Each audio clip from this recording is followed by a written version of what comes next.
The attic in my house is locked up tight. My dad uses it as a personal office of some sort, and spends most of his free time up there. For a while, I've suspected that he's been hiding some terrible secret up there, but I didn't have any proof. I do now though, and things will never be the same.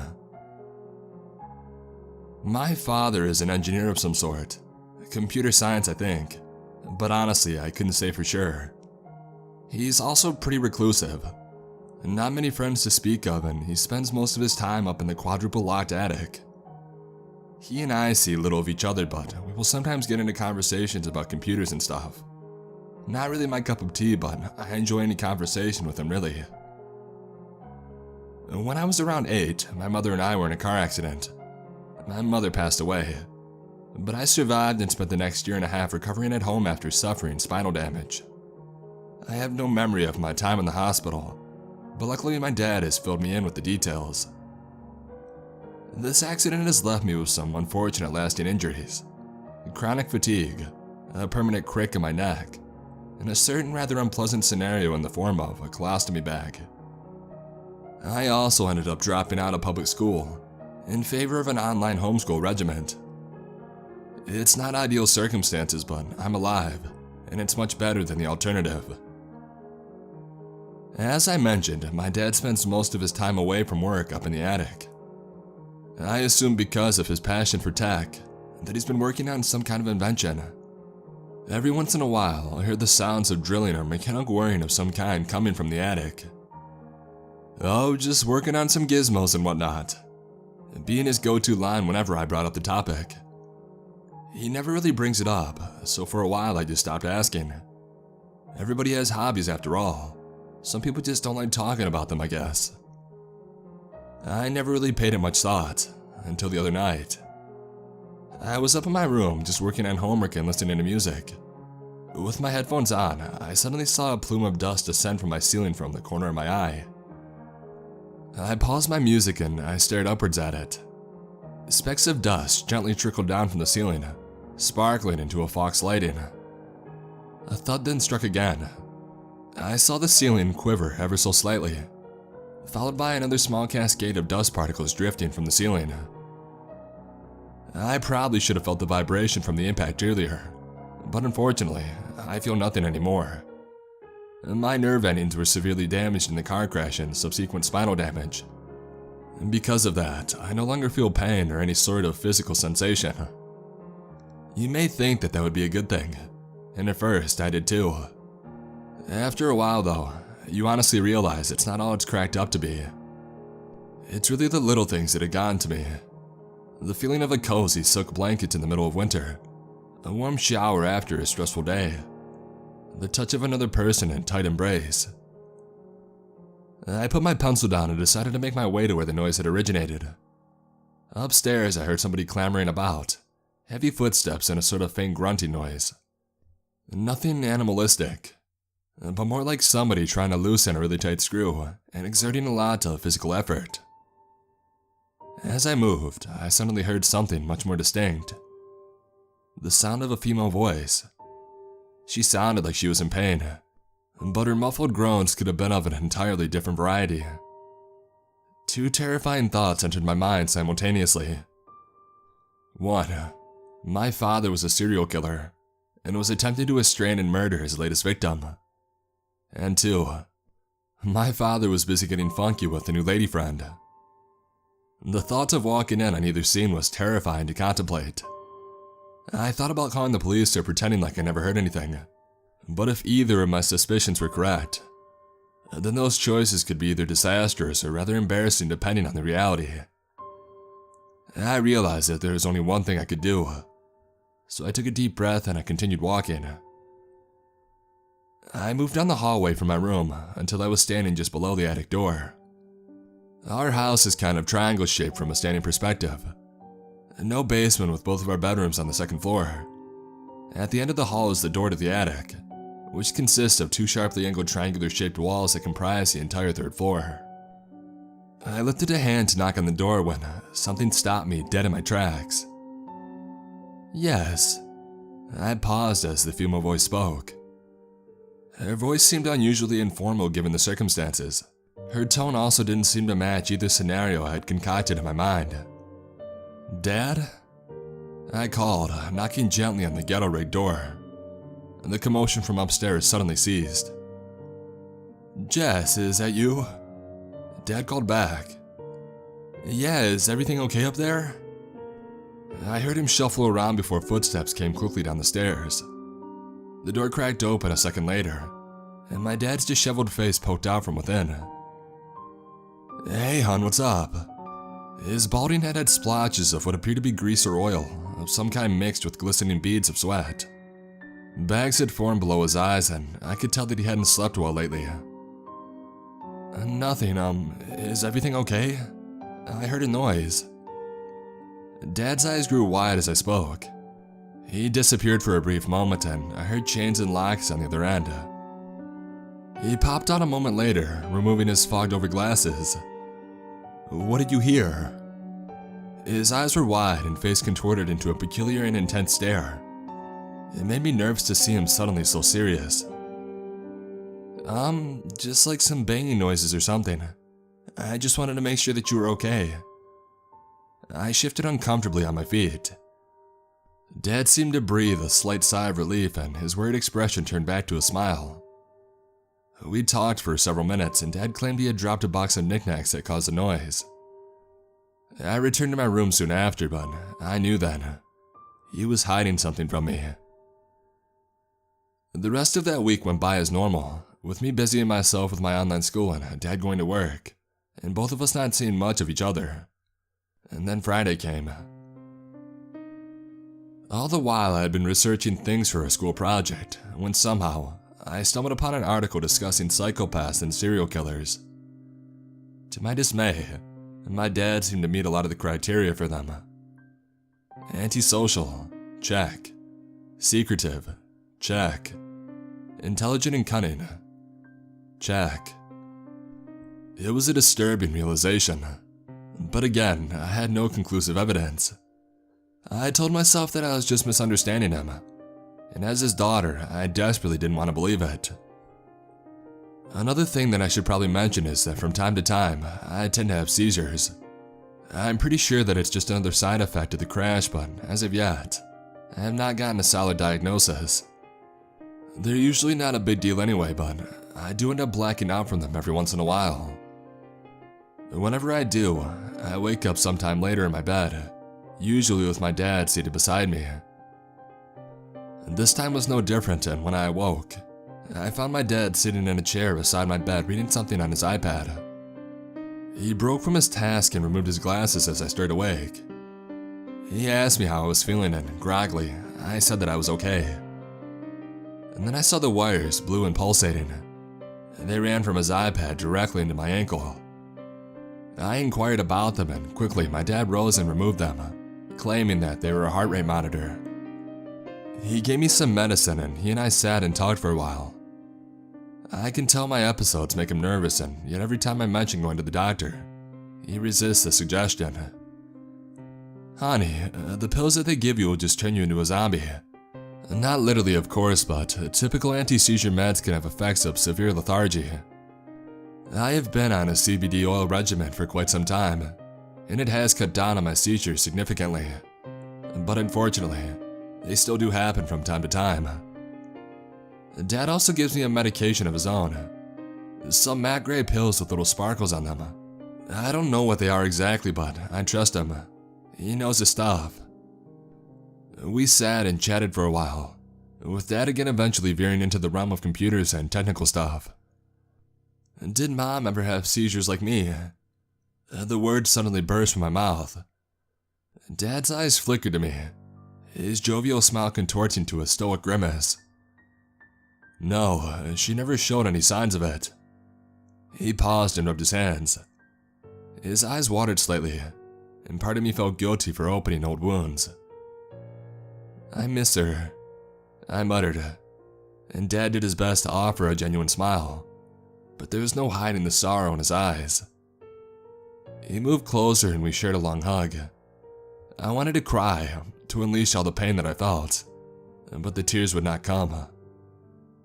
Dad left a short while later, stating that he was headed to the store to get some things. I laid back in bed, still drowsy and feeling a bit weak from my earlier episode.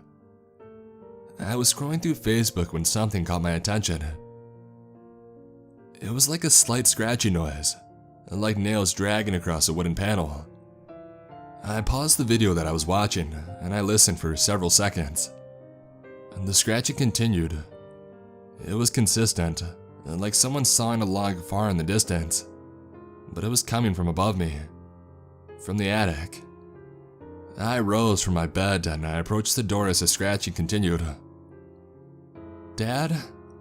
I called, fumbling as the words left my mouth. He did not respond, but the noise continued. Scratch, scratch, scratch. Dread began to seep its way into my mind as I reached for the door handle. Scratch, scratch, bam! A sudden thud slammed overhead, causing me to jump. A cascade of dust particles drifted down from the roof and glimmered in the light. I felt my pulse elevate and pupils dilate as the scratching noise stopped. A torrent of thoughts flooded my mind. Was somebody in the house? Was I just overreacting? Before I could rationally assess the situation, I found my hand reaching for the doorknob. Slowly, I pried it open and I stared down the dark hallway. Immediately, it became clear that something was different. The door to the attic was wide open. Dad never left it open. Not once had I seen it even slightly ajar, but this time it was. A fox light flickered from above, illuminating the old wooden stairs that led to the attic. The dread that I felt turned to a lead weight in my stomach. But there was something else though. Curiosity. I had never even seen the attic before, and the aroma wafting from the forbidden fruit was quite alluring. Part of me wanted to dash out the front door screaming, but another stronger part of me wanted to see what was up there. If my dad was up to something nefarious, then I had to find out. What if somebody was trapped up there? What if my dad was indeed actually a serial killer, and his latest victim was trying to escape? Despite how strong my fear was, I knew that I had to look. I grabbed my taser out of my dresser and I carefully snuck out of my door. Each step that I took seemed to coincide perfectly with my elevating heart rate. The light from atop the attic shone brighter and brighter as I tiptoed my way towards it. I reached the bottom and I stared up at the old stairs. At the top, I saw only a light shining in an empty room. I swallowed hard and I stepped onto the first stair. They creaked and groaned with each step that I took, seeming to warn me away with desperate pleas, but I was not deterred. It seemed like hours before I finally crested the top of the stairs, and for the first time, I entered the attic. A large desk lay in front of me opposite the stairs, lit by a long industrial lamp overhead that illuminated the room. On the desk were various knickknacks and electrical devices, the old remnants of a laptop that had been partially taken apart, a few coils of wiring bound tightly with zip ties, boxes of screws, staples, and washers, a mannequin's head with some strange electrical apparatus strapped to it. Behind the desk was a large intricate diagram of a human body, in a pose similar to Da Vinci's Renaissance man. The image was altered though. It was biomechanical with various drawings of machinery parts replacing organs and muscles. To the right was a gaggle of containers and boxes, all strewn haphazardly about and stacked in uneven piles. The floor itself was rather cluttered, with all sorts of random tools, parts and objects littered all over. Each step that I took knocked something around. To the right was a computer desk, with 3 separate monitors and several other improvised machines which I did not recognize. The room appeared almost how I had imagined it, cluttered and disorganized, with my father's half-completed inventions lying about. I inspected the mannequin's head on the lab bench. The device around it was like some sort of helmet, or at least a skeletal outline of it. Strands of the metallic cage ran down the cheeks and under the chin, before conjoining around the scalp and under the neck. It looked like a very uncomfortable accessory, but I doubt fashion was my father's main intention. I turned away and towards the computer. Initially, I thought all the screens were powered down, but upon closer inspection, I saw that one was still active. The home screen was entirely black and devoid of any icons, making the cursor stand out in the top right-hand corner. I approached the desk, being careful as to disturb as little of the junk at my feet as possible. I had calmed a bit from my initial disturbance, and I rationalized that the noise that I had heard earlier must have just been one of the stacks of boxes falling over. The scratching was probably just a rat in the walls. More than anything, my curiosity took hold, and I wanted to discover what exactly my father was up to in his makeshift laboratory. Upon the computer desk was a vast array of scribbled notes and calculations. Most of it was gibberish and formulas that I didn't understand. My father's penmanship was terrible, and deciphering his writing was like reading from a chalkboard underwater. I stared at the notes, my mind struggling to discern patterns. I did see a few things of interest though. Transistor A117 misfire. Blackout 2132, October 28th. Circuitry overload at port 20. Adjust wattage during shutdown Epsilon. The last sentence was scribbled out, and underneath, no was scrawled in bold font. I didn't know what any of it meant, though I didn't expect to learn much from his notes. I lifted another piece of paper from the desk and something fell out from underneath. A flash drive. I picked it up and I turned it over. There is a piece of red tape underneath it, and written in permanent marker was a single word. Cassie. Cassie is short for Cassandra, my mother's name. A flood of emotions surged through me as I saw it. I miss her so much. I know that Dad does too. He just isn't good at showing it a lot of the time. As I held the drive in my hand, I thought about my late mother. I noticed something else on the desk. It looked like a USB terminal, a makeshift one, with wires running from it into the back of the active monitor. I plugged the drive into it. I expected to find some old pictures of her, maybe a few family videos as a sort of digital picture book in memory of her. Oh, how wrong was I? The computer screen shifted momentarily before a window popped up. In the center was a ring of blue that shifted around almost like the audio waves on music apps when a song is playing. I heard something emanate from the speakers. Crying. The crying continued for a brief moment, before the voice hiccuped and paused. Hello? A female voice asked. A female voice that matched perfectly with the memories of my mother.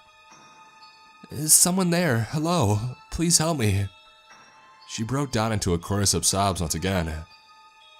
The words struck like frozen needles in my chest. I may feel no physical pain, but emotional never goes away. Mom, is that you? I asked, a voice beginning to quiver as sorrow blended in. She didn't respond, only kept crying and muttering pleas for somebody to let her out. What did my dad do? Was this some audio recording of her being tormented before she passed? Why did he have this?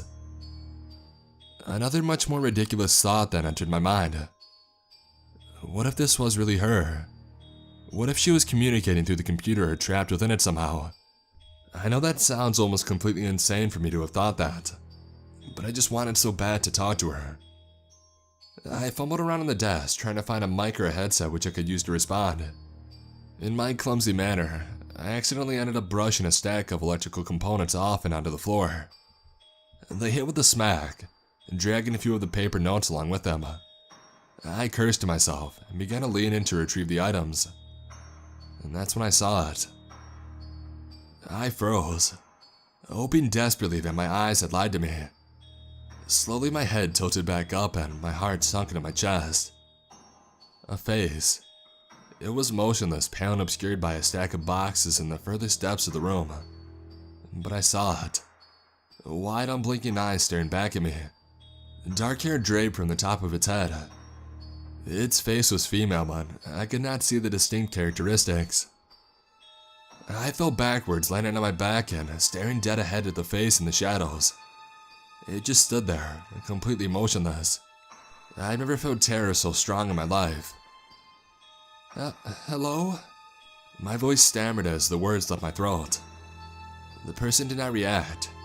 It just stood there, partially hidden as the serenade of weeping continued from the computer. A door then shut below. It hardly even registered in my mind, as no matter what I did, I was unable to peel my gaze away from the figure in the shadows. Footsteps fell one by one as somebody approached from below.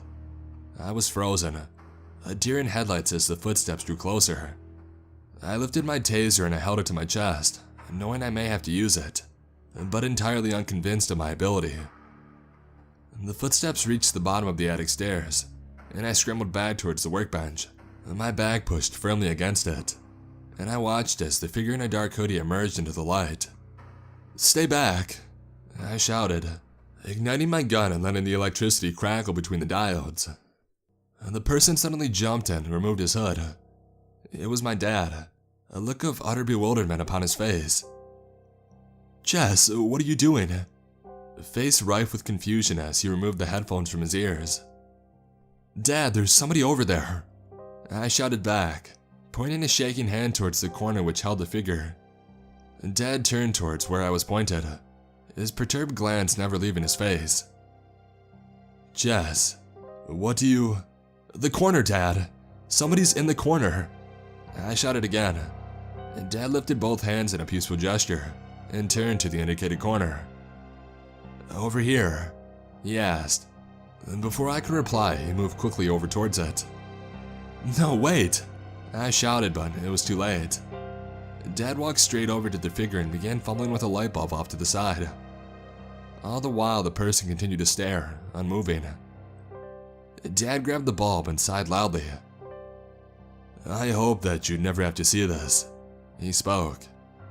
His words were shameful, like a child caught stealing a cookie from the jar. I couldn't even speak. A brief moment of silence separated us before my dad turned on the light. A harsh LED bulb ignited like a flare from the sun, cutting through the dim room and banishing the shadows.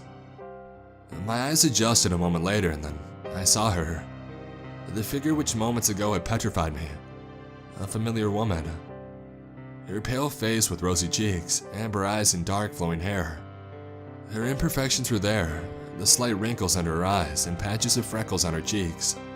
It was impossible. It was my mother. "What the hell is this, Dad?" My head swiveled on my shoulders as I began to feel faint. Tears still refused to form within my eyes. Dad sighed deep and stared at the uncanny figure. After the accident, I didn't know what to do.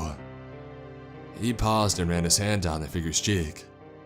It did not react. Dad swallowed hard and adjusted his glasses while choking up. "I couldn't bear life without you." He looked at me with glimmering eyes and then back to the dummy. The vocalizations of my mother's voice continued to broadcast from the computer speakers. I turned to it, seeing the blue ring fluctuate wildly in renaissance. "What did you do?" My lips quivered as Dad contemplated the question. I didn't even know if I wanted an answer. A horribly morbid thought arose to me then. Was that truly her? Her corpse preserved as taxidermy? I began to feel sick as Dad glanced back to the computer, shaking his head. "For some reason, I can't get a program to properly synchronize." He lifted a hand to the figure's face and fumbled around with it for a moment. I watched, stricken with terror and on the verge of collapse. A clicking noise sounded, and I watched as Dad removed the skin of the figure. I gasped as he pulled back. Underneath, I saw two large white orbs painted to resemble eyes. A series of wiring, metallic hinges, and small pistons replacing the presence of bones and veins. Her skull itself was comprised of a metal frame, lined with little LEDs and circuitry. Dad turned back towards me, holding her faceplate in his hand. Two strands of tears drifted from either of his eyes. "I just wanted us to be a family again." He almost broke down as he said it. I hauled myself to my feet. "A robot?" Dad shrugged, rubbing his neck. "Well, android technically speaking." He adjusted his glasses. No, Dad, this is wrong." "Jess, wait." He begged, but I wasn't listening. It was just too much. I rushed towards the door, but as I did, my inner clutch took hold and I stepped upon some random object on the ground. My footing was swept from underneath me and I tumbled back down the stairs. There was no pain, not physical at least. I hit the bottom a moment later and I quickly rose to my feet. Dad stared down from the top of the stairs, arm outstretched and face infused with sorrow. I rose to my feet and he gasped. "Jess." He was staring down at my side. I looked down and I saw that my arm had been split open from the fall. There was no blood. I inspected the wound and I felt my head begin to spin.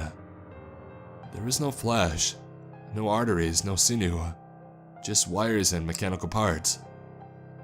"No." I shook my head again and I reached into the wound.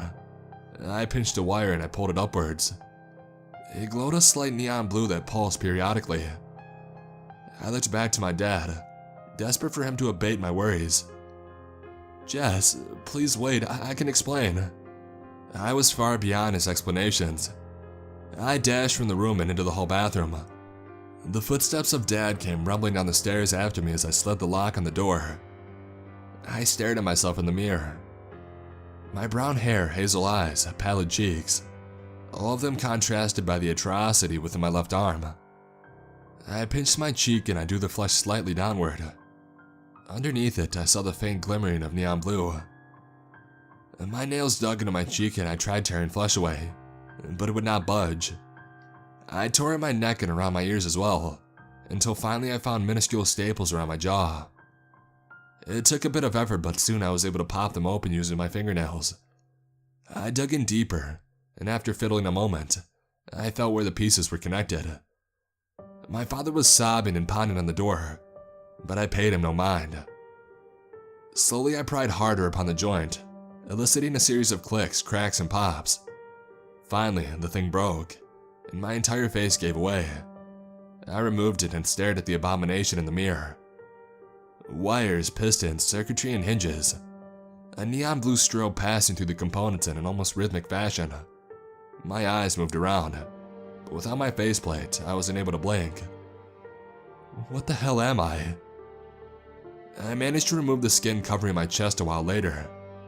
Underneath it, I saw an articulate display of clockwork organs that mimic authentic ones. My heart is a bulbous, metallic bag-like contraption.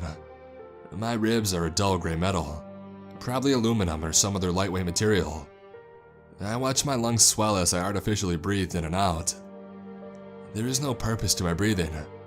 It was all a lie to convince me that I was real and not an imitation.